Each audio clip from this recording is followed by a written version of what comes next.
Hey, what is going on, everyone? It's me, Mr. Mario, and welcome back to another episode of ModChat. In case you do not know, this is a podcast I do at least monthly here in two different forms. First of all, it is available in a video visual form here on the Mr. Mario 2011 YouTube channel.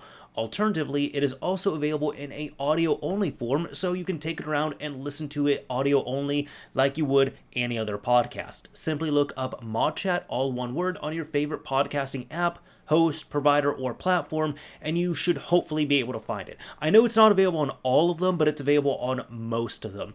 Either way, this is a podcast where I come on here at least once a month, and I talk about different things in the world of video game modding, console modding, just in terms of news updates or developments or things that I find interesting. For the most part, talk about them, share them with you. It's not necessarily a news show, although some people do treat it as such. Some of the stuff we do get to a little later, which is why I don't really call it news.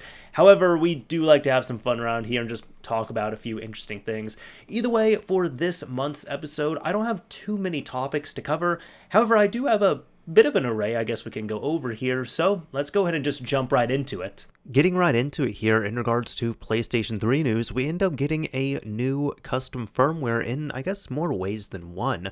This is actually an update to the Evilnat custom firmware in the form of 4.89.3 this time around, so we're on the third revision of it. It not only has the latest Cobra 8.4 baked into it, but this is also the, as it says here, the official debut of PEX, which is a new PlayStation 3 custom firmware type. So I've got this article here with the release and such over from PSX Place, written by STL Cards WS, and it states here, developer Evilnat has released the much anticipated update to his PS3 custom firmware with the release of 4.89.3 Evilnat custom firmware. This update comes with a variety of PUP to choose from, and as well, we have been detailing over the past several months, there are a lot of new features in this custom firmware release from developer Evilnat. This firmware brings back a lost relic of the scene that was stopped at firmware 4.84, and I'm speaking of Rebug Rex, the original hybrid of KEX retail firmware and DEX debug firmware. With no DEX firmware available to the public past 4.84, there was a problem. Developers knew how to create a Rex-style firmware. They have just been missing the DEX portion since 4.84. And for anybody who might be wondering there, just kind of interjecting in this is why we haven't seen a full Rebug custom firmware since 4.84. So I believe, I don't remember if there was a 4.85, but I think 4.86 was the last one, and that was a Rebug Lite, because Rebug Lites are really just, they only contain the retail side of it, so you can't do all of the debug or developer versions of what you can do. You also can't convert over on that firmware.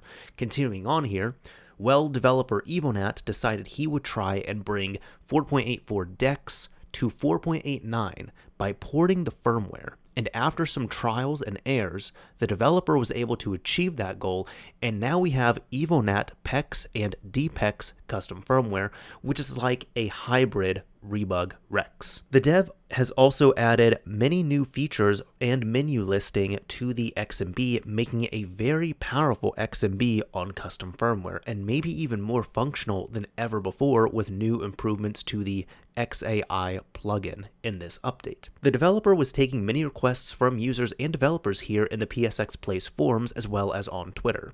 The result became a lot of new options and functionality for a user-friendly experience, and also contains some advanced features that should appeal to many custom firmware users. There is a lot to dive into with this epic PS3 custom firmware release. Below is just a small overview of the release. So some explanations here from Evilnat. It states, after a lot of months of work, research, and effort, and nights sleeping little, finally I can release it. Here it is. Make sure you read all tabs to learn everything about my custom firmware. There's a lot of information that you should know. A quick overview in case someone does not know what to install. PEX and KEX is for custom firmware compatible PEX PlayStation 3. So this would be for if you just have a standard retail PlayStation 3 on the retail firmware, you'd install the PEX version. Then D-PEX and DEX is for custom firmware compatible DEX PS3. So again, this is what you would install if, let's say, you have a retail PlayStation 3 that you converted over to a DEX custom firmware, like you installed DREX 4.84 on there, and then you would upgrade to the D-PEX firmware. PEX and DEX are standard custom firmwares like my 4.89.2, Rebug Lite, etc. PEX and D-PEX, hard to say there. PEX and D-PEX are like Rex and DREX. Thanks so much to everyone who've helped me. Just looking here, there's quite a few variants available here. So you can see all of the PEX releases. So this is installing on a retail PS3 console. D-PEX releases installing on a debug PS3 console or a converted DEX console. The PEX releases, so just retail console releases, and DEX installing on a DEX PS3 console or converted DEX console. All right, so here each of them, it looks like, has 5 releases, and it looks like we have the standard release, a release for no BD, so if you have a broken Blu-ray drive or no Blu-ray drive, another one for no BT, so same thing if you have a broken Bluetooth board, no Blu-ray and no Bluetooth, and of course just one. This one is for standard here, but this is a overclocked revision. So quite literally 20 versions of this custom firmware is now out. Also, we can see this XAI plugin or Xi plugin feature here from some of the screenshots. So it looks like here we have a few options where we're able to check and enable a 8th SPE here, enable other OS, check the target ID, but here, this is something right here we're looking at, which we haven't been able to do since 4.84, which is convert between PEX and DEX systems. So it even says converts PS3 to PEX DEX with EID root key from dev USB or dev hard drive 0. This, of course, I talked about the 8th SPE here, so you're now able to toggle that to enable or disable it. You can dump the NOR or NAND flash over to the hard drive or USB just straight from the cross media bar here, which is super awesome to see. I did talk about this earlier, enabling other OS. Checking the target ID, so checks the current target ID from EID 0 and EID 5.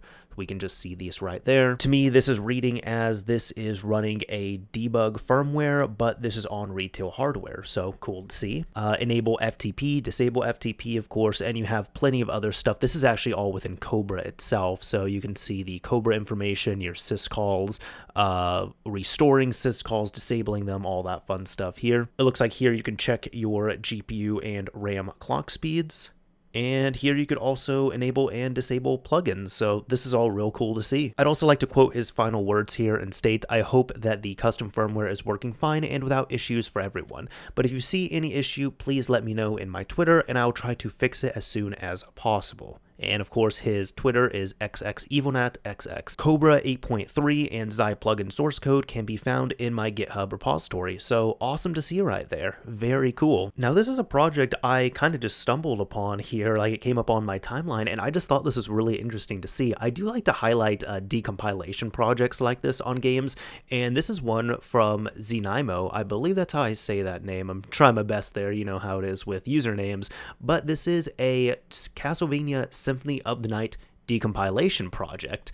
So just looking at this here now, to state it's not in a finished state, as you can see. This is the progress of everything, but just reading this on the GitHub repository, a work in progress decompilation of Symphony of the Night for PlayStation 1. It aims to recreate the source code from the existing binaries using static and or dynamic analysis. The code compiles byte for byte to the same binaries of the game, effectively being a matching decompilation. Currently, it only supports the US version of the game. This repo does not include any assets or assembly code necessary for compiling the binaries. A prior copy of the game is required to extract the required assets, which makes sense right here. So I like this as well too, where it just has, you know, the bins decompilation process. So you're able to see each file name, what it does, like for example, the game engine, playable Richter, the entrance, the title screen, warp room, all of that. And it shows the progress we're seeing so far with, at the time I'm recording this, it looks like the bat familiar is farthest along at 64.8%. It also does describe the game internals here, saying the game is divided into 3 modules. SLUS 000.67, the main executable. It contains all the hardware API, example, gamepad, CD, memory card, GPU renderer of the PlayStation 1 console. It does not contain any game logic. DRA is the game engine. It contains the business logic, example game loop, API to draw maps, entities, load levels, handle entities, add animations and collisions, and some data such as alucards, sprites, or the loading save rooms. And ST is the overlays for each area. An area, examples being Castle's Entrance, Alchemy Laboratory, etc., contains all the unique logic to handle map-specific events, cutscenes, enemy AI, collisions, and more. It also contains the rooms and entities layout. Each overlay can be considered as its own minigame. The title screen cell.bin is an example of how a stage overlay can act very differently. Even if different overlays are loaded at the same time in memory, like draw and stages, they never communicate each other directly. Instead, they share the same memory area where SLUS 000.67 is located. Each overlay exposes their API as function pointers in the shared memory area, effectively allowing overlays to communicate without directly coupling them. One prime example is struct game API, which exposes draw APIs to the stages and stage APIs to draw. All the shared area is defined within game.h. There's some extra information here, like setting up this project, building this, starting the decompilation, and all of this here. It looks like there's some to do, as well as just saying here, the project is very bare bone at the moment, and there is a massive room of improvement, mostly in the infrastructure. Not all the zone overlays are disassembled. Integrate ASPSX instead of new AS. And split binary data, example map, layout, graphics, other assets into individual files. So just real cool to see. Overall, I love seeing progress on decompilation projects like this, and I do know that Symphony of the Night is a much beloved game. I'll be honest, it was kind of a hard thing for me to realize I'm not super into the side-scrolling Castlevania games, but I do have respect for Symphony of the Night, so real cool to see. You might want to keep an eye on this. We also saw this release kind of pop up out of nowhere. This is for the Xbox, so not the original, but we're talking about the Xbox One, and mainly this would be best for the Xbox Series consoles, but Sir Mangler ended up porting Xenia over to UWP, which is the Universal Windows platform. That's the platform that you need to really run homebrew on the Xbox One and the Xbox Series consoles. So this has gotten a few updates here, and just kind of looking at this overall, the Xenia Xbox 360 emulator, it's stating this is an experimental emulator for the Xbox 360, and this is something that has been known for a bit in terms of really just the Xenia emulator existing. From what I understand, it's a pretty awesome emulator here. However, just looking at the releases page, let's check this out. It looks like as of recording right now, this was the big update that came out, because there was an initial one, there was 1.00, this was the big one here, but we have a 1.01 right now, and this one's big because this ended up being Xenia Canary, which ended up being much better than the initial release of Xenia, just in terms of compatibility, speed, all of that fun stuff. So some people might be looking at this and wondering, because I wasn't expecting this at all, honestly, but some people might be wondering, okay, well, there's backwards compatibility on the Xbox One and Xbox Series. Why would you want an Xbox 360 emulator on the Xbox Series and Xbox One consoles, even though there's already officially one there? Well, first of all, the big thing is just experimentation on this, and secondly, you don't have to adhere to any sort of whitelist. So if there's specific games you want to play that aren't available, you can hopefully play them. Even if there's specific builds, you can play those as well too. I know one popular game I've seen people booting up on here has been the XBLA version of GoldenEye 007. That's not available officially, but you know what? People have been able to play it through Xenia Canary on here. So overall, just really cool to see another emulator on here. It was just very shocking to me to see here. Now here's something that I also wasn't expecting, but I saw kind of pop out of the blue and see here recently. This is from Felix, and they are the developer, or I guess one of the developers, the main person here behind the 3DO ODE. And by that I mean I'm talking about like the 3DO console. There is an optical drive emulator for it, developed by this person. But they're saying here, as of today, the new IDE Emulator firmware supports custom PS2 PSX DVR hard drive command set emulation. You can finally recover full functionality of your dead PSX. Pre-orders. So there's a few things I want to unpack here. First of all, let's actually look at the site here. This is their shop where they have the 3DO ODE available, and the thing that we're looking at, here we go, is the IDE emulator. Now this, as it says, is, well, not only it's, you know, kind of pricey, it is $319. I'll even zoom in on this a little bit. There we go.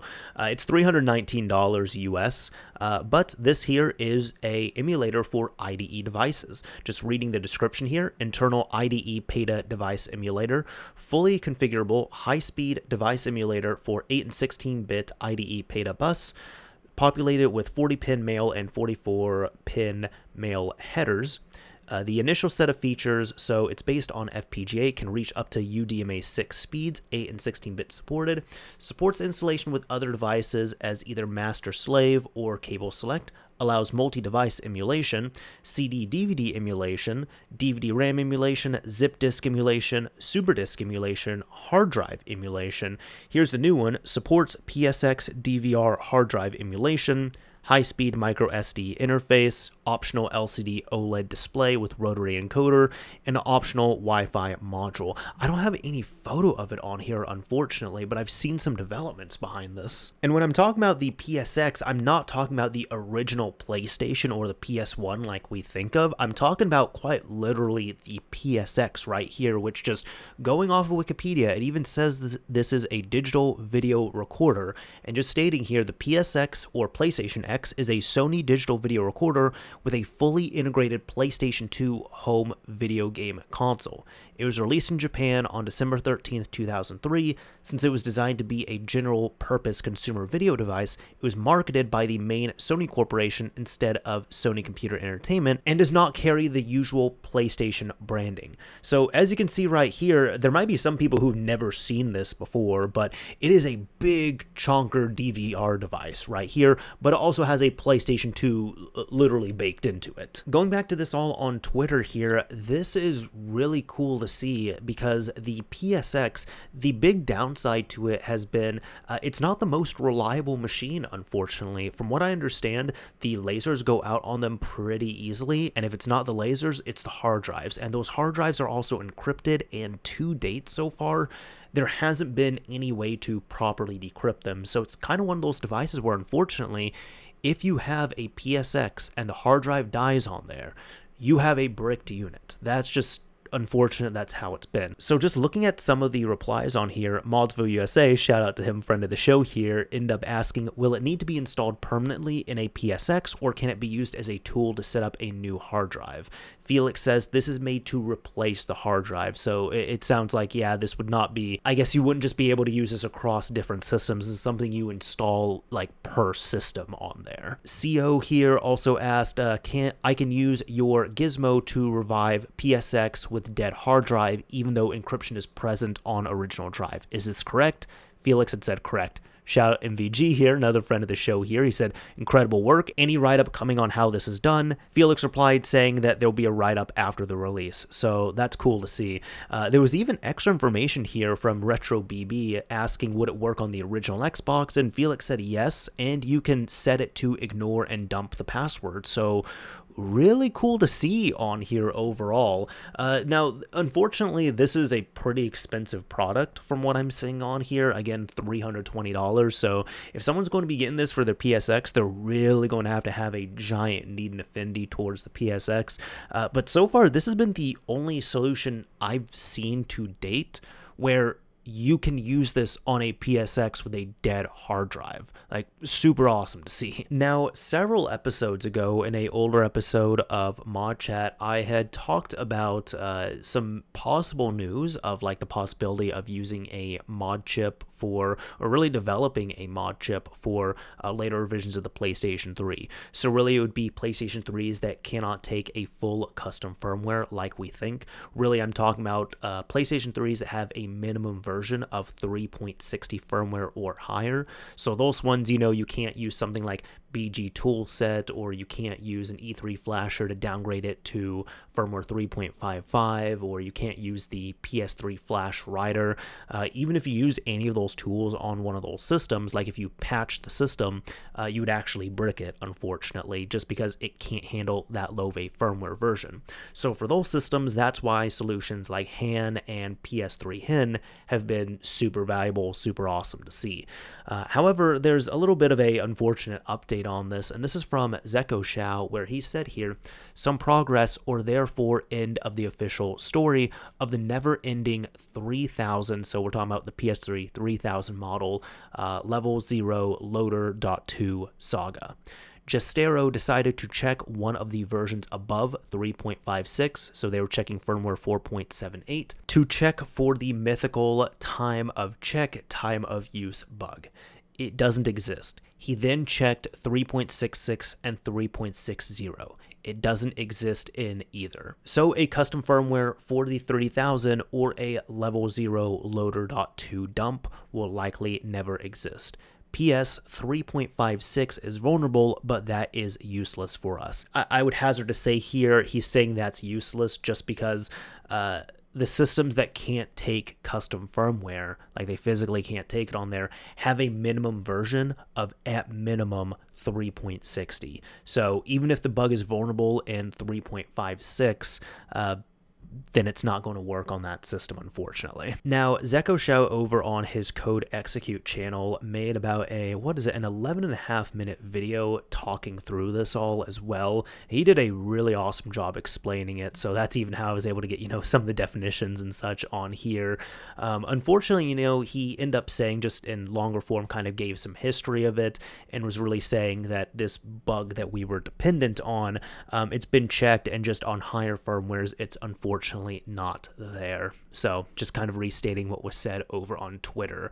However, he did say something near the end of the video in which he was saying, essentially, I'm kind of paraphrasing here, but this bug doesn't exist. Maybe there might be another bug on there that exists. However, he was also not discounting glitching being an option as a potential vector in the future. Because as he said, and I'm kind of paraphrasing it here, he said, when you can't get an error, you can just induce an error, which I'm referencing glitching right there doing that. So, I mean, I love that saying right there. That makes sense to me. But yeah, just some unfortunate news and kind of an update on there. I know a few people have asked, hey, what has been news, or is there any update of PS3 custom firmware on later revisions of the PlayStation 3? Unfortunately, this is the update here. It's probably not the update most people wanted, but it is an update. Now, I know that topic was a little bit of a bummer, unfortunately. However, what I like to do here, I like to try and finish out these episodes with something I've seen that is neat, cool, interesting, whatever it might be in the world of modding. And I thought this was pretty cool to see. So this is from Red Herring 32, and this is a OpenTendo TopLoader. For anybody who does not know here, this here is an open source hardware recreation of the 1993 top-loading Nintendo motherboard, also known as the NES 101. So the OpenTendo project has been around for a bit now, I've seen at this point, and OpenTendo is really just the same thing, just for the regular original Nintendo console, like the Nintendo Entertainment System, where it's just an open source hardware recreation of that. But this one just came out here, it seems, which is for the top loader. Now, let's just kind of read through this here. A note on RGB and HDMI. Neither RGB nor HDMI video input were or are a goal of the OpenTendo project. The goal is documentation and preservation, and the project was an exercise in reverse engineering. As such, improved video outputs will not be added to the OpenTendo TopLoader. And that's actually something to think on as well, too. I don't believe... Yeah, I was going to say, yeah, actually this makes sense because even the original Nintendo, I was going to say, didn't have a RGB output and, of course, not HDMI on there.